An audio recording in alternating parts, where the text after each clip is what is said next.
Do you wanna know? Well, I've been thinking about you. Assalamualaikum warahmatullahi wabarakatuh. Melanjutkan untuk pembelajaran kelas 5 tema 2 udara bersih bagi kesehatan. Nah, ini masih di subtema 1 pembelajaran 1 dan 2.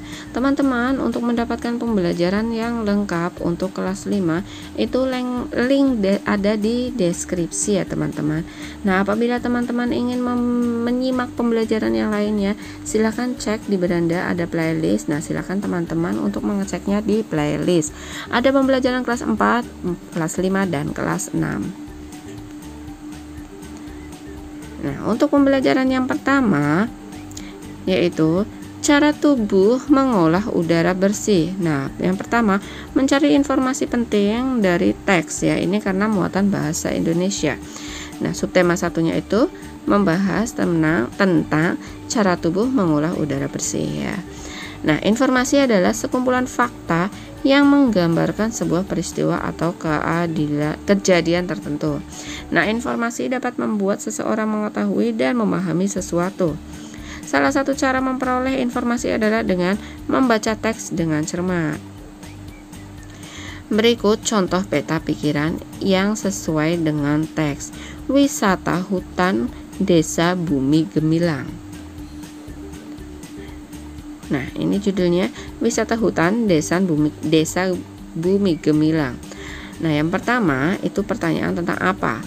Apa yang diusulkan untuk dibuat di Desa Bumi Gemilang? Nah, jawabannya hutan wisata diusulkan untuk dibuat di Desa Bumi Gemilang. Nah, untuk pertanyaan yang selanjutnya yaitu siapa? Siapa yang mengusulkan dibuatnya hutan wisata? Nah, jawabannya para pemuda Desa Bumi Gemilang mengusulkan dibuatnya hutan wisata.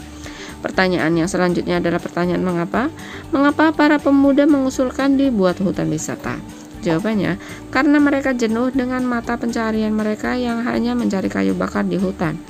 Dan pertanyaan yang selanjutnya, bagaimana cara Danar, salah seorang pemuda, memperkenalkan hutan wisata di Desa Bumi Gemilang kepada masyarakat luar? Nah, jawabannya, Danar mengumpulkan foto serta video pemandangan alam di hutan lalu mengunggahnya ke sosial media. Nah, untuk pembelajaran muatan yang selanjutnya yaitu IPA, sistem pernafasan hewan. Nah, sistem pernafasan hewan disesuaikan dengan tempat hidupnya. Yang pertama, cacing tanah. Sistem pernapasannya bernafas menggunakan permukaan kulit basah dan berlendir. Kemudian serangga bernapas dengan menggunakan trakea. Nah, itu oksigen, stigma, trakea dan ke seluruh tubuhnya ya. Ikan bernapas menggunakan insang. Nah, prosesnya itu air atau oksigen ke mulut dan kemudian ke insang.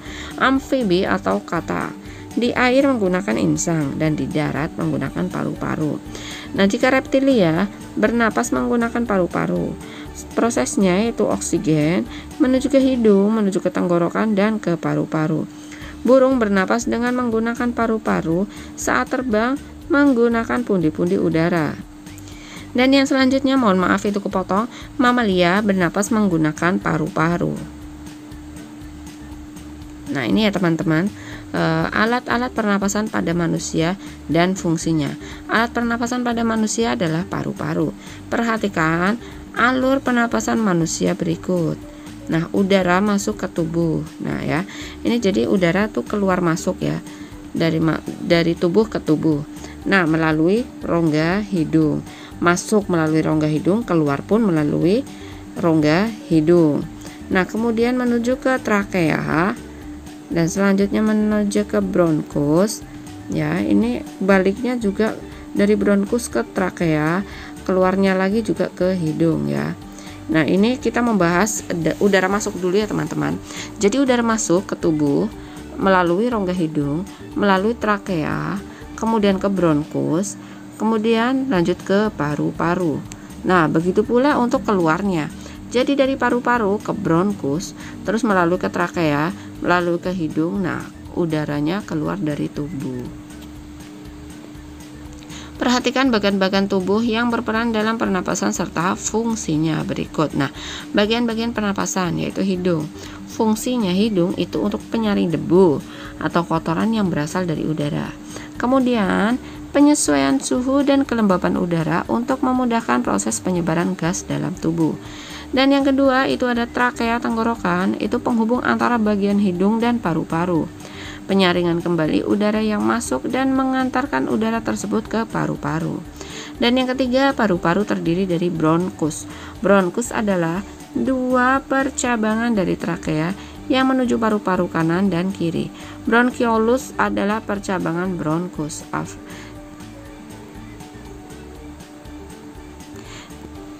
Ya, untuk selanjutnya yaitu muatan bahasa Indonesia, menjawab pertanyaan dan mengolah informasi dari teks.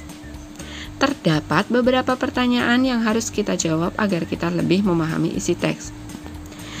Untuk mengingat kembali, singkatannya adalah adik Simba. Yang pertama apa ya? Nama untuk menanyakan nama-nama benda, sebab, akibat, judul dan tema. Di mana? Di mana itu untuk menanyakan tempat atau latar. Kapan? Menanyakan waktu kejadian suatu peristiwa. Siapa? Menanyakan tokoh utama dan tokoh pendukung. Mengapa? Alasan suatu masalah dalam suatu teks. Bagaimana? Menanyakan cara membuat proses, urutan, pendapat, atau sikap. Nah, berapa? Itu untuk menanyakan jumlah atau banyak benda. Kemudian pembelajaran SBDP. Tangga nada diatonis mayor. Tangga nada adalah urutan nada yang disusun secara berjenjang. Tangga nada diatonis adalah rangkaian 7 nada dalam satu oktav yang memiliki susunan tinggi nada yang teratur. Nada-nada pada tangga nada diatonis mayor berjarak 1, 1, setengah, 1, 1, 1, setengah. Ini adalah jarak dari diatonis mayor. Nah, ciri-ciri lagu dengan tangga nada diatonis mayor yaitu bersifat riang gembira atau bersemangat. Biasanya diawali dan diakhiri dengan nada do atau C ya, kunci C. Nah, contoh lagu bertangga nada diatonis mayor yaitu Hari Merdeka, Garuda Pancasila, Maju Tak Gentar, dan Indonesia Raya. Ya, cukup sekian untuk pembelajaran kelas 5. Ya, insya Allah akan dilanjutkan untuk pembelajaran ketiga dan keempatnya. Wassalamualaikum warahmatullahi wabarakatuh. Jazakumullah khairan katsiran.